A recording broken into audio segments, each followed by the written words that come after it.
but I think to understand this, I mean, you have to understand something about how the anti-fascist movement has evolved, or I should say devolved. Well, I would say it Yeah. actually Could you actually it explain didn't. that? Yeah, it actually didn't devolve because it started out bad in the sense that anti-fascist groups that call themselves anti-fascist were almost all invariably at the very from the outset and throughout the 20s and 30s and into the 40s. Most groups that characterized themselves as anti-fascist were in fact communist front organizations. They were organizations established by the Soviet Union or by communist parties in various countries. So they adopted the mantle of anti-fascism to try to make themselves more appealing and more popular. And of course, they were legitimately opposed to fascism. But the point is that but calling yourself an anti-fascist has a positive connotation. So when you've got sectarian like Leninists and Trotskyists and Maoists calling themselves anti-fascists, I mean, basically what they're doing is disguising their own underlying extremist ideology and pretending that they're just noble fighters against fascism and so forth and so on.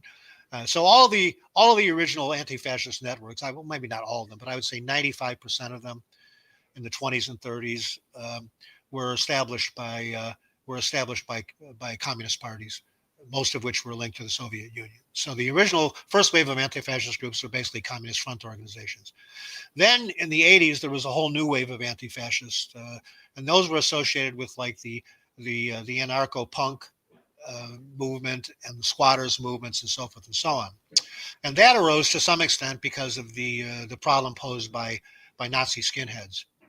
And so you had like punks and squatters who were attacked by Nazi skinheads.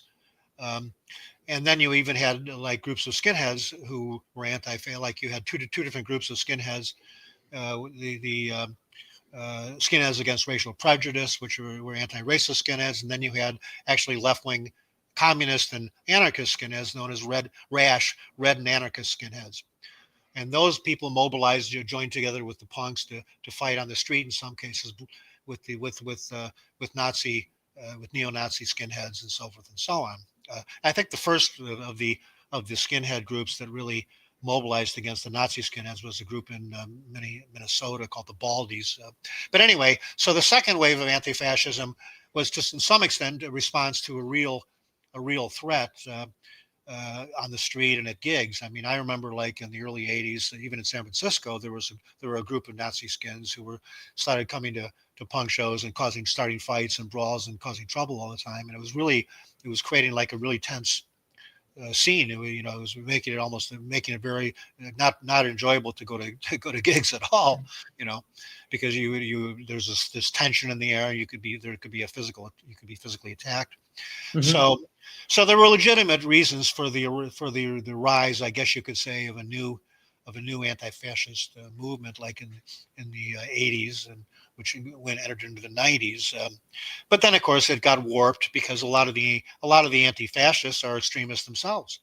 I mean, a lot of them are still. I mean, even today. I mean, even before the latest wave, which I'm going to talk about momentarily, even during the second phase, a lot of the people who called themselves anti-fascists were members of communist parties, or like the Revolutionary Communist Party, the Maoist Revolutionary Communist Party, or like the Anti-Nazi League in Britain was basically a front group created by the Socialist Workers' Party. So in addition to the anarcho-punks, you had some sectarian communists who were also in this anti-fascist movement in the late 70s, 80s, and into the 90s. But then, I mean, now I'd say we have a totally different group of people. There's like been a third sort of wave of anti-fascism that's arisen, I would say, in the 2000s, and some of it's just like a holdover from the anarcho-punk stuff. Because a lot of the anarcho-punks adopted the stupidest forms of anarchism, like anarcho-communism. They're literally the dumbest form of anarchism. I mean, I'm a person with actually has anarchist sympathies because I hate authority. And what did I just do here? Just lost your camera for a second. Okay, there.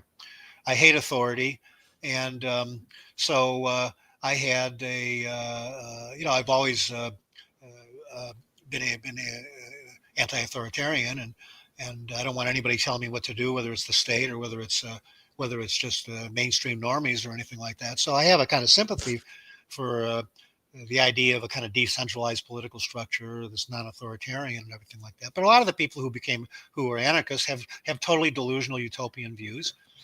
And not only do they have delusional utopian views, but they actually are very intolerant and fanatical against people that they consider evil. So in other words, anarchism is another form of extremism, even though it claims to promote a kind of anti-authoritarianism. The fact of the matter is that anarchists can be as intolerant and as violent as history has demonstrated as any other kind of extremists, including communists or fascists or Islamists or whoever. Um, so so we're dealing with extremists when we're generally speaking. When we're dealing with anarchists.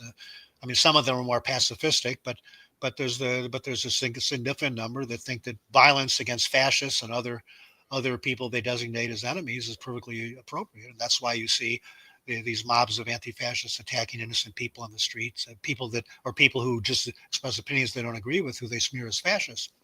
Anyway, but now there's been this third development with now you have like street people and mentally ill people who are part of this anti-fascist movement. I mean, just the kind of the dregs of society, frankly. Street Is people, that mentally. mostly in Portland? It's nationwide, but I I know would say Portland. nationwide. I mean, you still got this cadre. You still got the holdovers from the anarcho-punk movement who haven't grown up. You still have sectarian communists trying to instrumentalize and manipulate the anti-fascist movement. But now you've got, in terms of the shock troops or on the street, now you've really got like street people, homeless people, drug addicts, mentally ill people, the Trantifa, you know, those kind of characters. Those were people that Marx would have characterized as the lumpen proletariat. People who were sort of outside the class system, kind of the dregs of society, who could be mobilized for any kind of action. And that's why you see these people on the street, no matter any pretext will do, and they'll be out on the street, not only protesting but violently protesting and being disruptive. Any cause will Oh, do. The Palestinian cause, blah blah blah. You know, whatever the cause du jour is, you're going to see all these people out in the street with their black masks and their black uniforms, looking for a pretext to attack people and cause trouble. That's just the reality that we're dealing with now. And so I think we're really in the most debased phase of the anti-fascist movement. I mean, even though the original Communist Front group was a pretty bad group too, but now we're really at the stage where we're really talking about a lot of people who are actually, I would consider, genuine sociopaths or psychopaths who are loosely affiliated with this anti-fascist milieu now. And yeah, not only in Portland but pretty much everywhere you see the way they behave on the street.